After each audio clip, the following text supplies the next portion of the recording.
Hello everyone, আসসালামু আলাইকুম।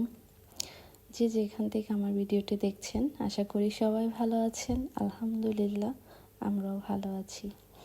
একটা সুন্দর সকাল, আর সুন্দর সকালে সুন্দর একটা ব্রেকফাস্ট, হেলদি একটা ব্রেকফাস্ট করে নিচ্ছি। তো আজকে হচ্ছে ডিম দিয়ে পাউরুটি করব। এই খাবারটা আমার ভীষণ ভালো লাগে আর অল্প সময় তাড়াতাড়ি হয়ে যায়। আসলে প্রতিদিন সকালে না রুটি ভাজি এই নাস্তাগুলো খেতে খেতে মানে সবসময় ভালোও লাগে না।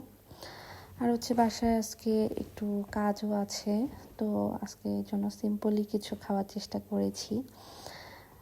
যেহেতু আমার ছেলেটা অনেক দিন ধরে অসুস্থ ছিল, বাসায় অনেক কাজ জমে আছে, আর সে সুস্থ হওয়ার পরে আমার শরীরটাও আসলে তেমন একটা ভালো ছিল না, একটু টালমাটাল গিয়েছে।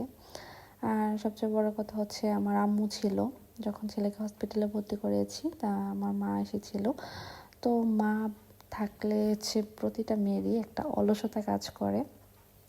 বাসার তেমন কোনো কাজই করি না, আম্মা যতটুকু পেরেছে রান্না বান্না সামলিয়েছে। কারণ হচ্ছে আমি এত বেশি ক্লান্ত হয়ে পড়েছিলাম তাকে নিয়ে অনেক বেশি জোরঝাপ করতে করতে।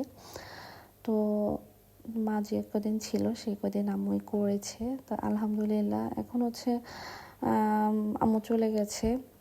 তো এখন হচ্ছে একটু একটু করে নিজের কাজগুলো নিজেকে গুছিয়ে নিতে হবে। আর যেহেতু রমজান মাস চলে এসেছে, এখান দিয়ে রান্নাঘর অনেক বেশি নোংরা হয়ে আছে, সেটা ক্লিনিং করলাম কিছুটা।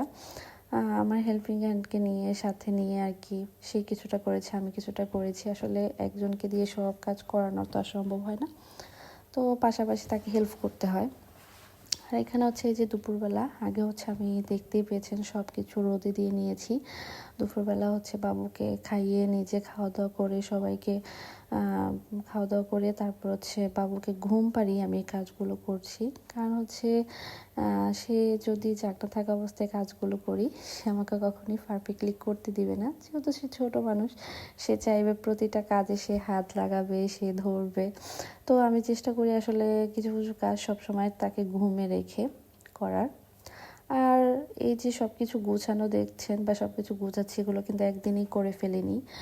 দেখেই বুঝতে পারছেন এক একটা দিন এক একটা কাজ করেছি। হয়তো শেয়ারটা আপনাদের সাথে যখন শেয়ার করছি তখন সব কিছু একসাথে শেয়ার করছি। আসলে এতগুলো কাজ একদিনে করে ওঠা সম্ভব হয় না।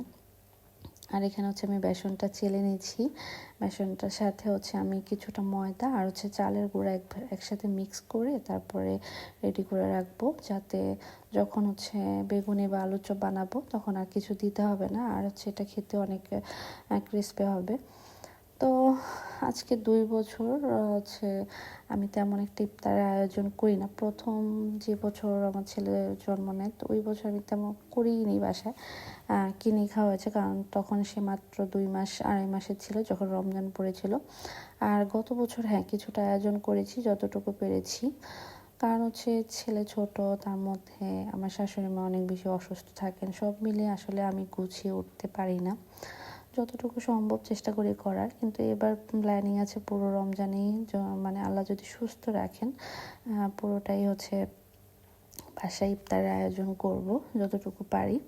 আর সেই সাথে সব কাজগুলো গুছিয়ে রাখলে হয় কি, রমজান মাস হচ্ছে একটা ইবাদতের মাস, পবিত্র মাস, হচ্ছে সব কিছু গুছিয়ে গাছিয়ে রাখলে হচ্ছে একটু ইবাদত করতে সুবিধা হয়।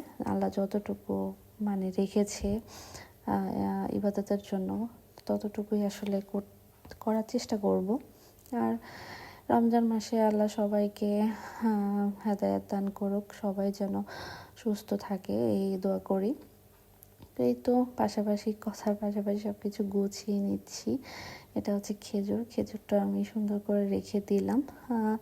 আর সবচেয়ে কঠিন কাজ হচ্ছে এই মরিচের গুঁড়াটা করা। শুকনো মরিচ না যখনই আমি ধরবো আমার হাত সারা দিন জ্বলবে। এটা কার কার হয় কমেন্টে জানাবেন তো প্লিজ। আমি হচ্ছে ভর্তা করলে বা বিশেষ করে গরমের দিন, তো এই রমজান মাসে যেহেতু এই মরিচের গুঁড়াটা লাগবেই, তো ভাবলাম যে একবারই অনেকটা করে রেখে দিই, তাহলে হচ্ছে আর হচ্ছে পরবর্তীতে আর কোনো ঝামেলা হবে না। তো এই তো মরিচের ফাঁকিগুলো আমি করে নিয়েছি। এভাবে করে রাখলে হচ্ছে পরবর্তীতে আর কোনো ঝামেলা নেই। আর এখানে হচ্ছে কিছু ফ্রোজেন খাবার করে নিয়েছি। এটা কি বলে, এটা হচ্ছে চপ করেছি, আরে সরি, রোল করেছি। কিছু সবজি ছিল বাসায়, তো আর একদিন পরে হচ্ছে সবজিগুলো আর কোনো কাজে লাগবে না, এগুলো হচ্ছে ভাজি খাওয়ার সবজি, তো ভাবলাম সেগুলোর সাথে আর হচ্ছে কিছু চিকেন ছিল সেগুলো দিয়ে আছে রোল করে নিয়েছি। আর এই তো আলহামদুলিল্লাহ আমার সব কাজ কমপ্লিট, রান্নাঘর ক্লিনিং থেকে শুরু করে রমজানের সব আয়োজন আলহামদুলিল্লাহ।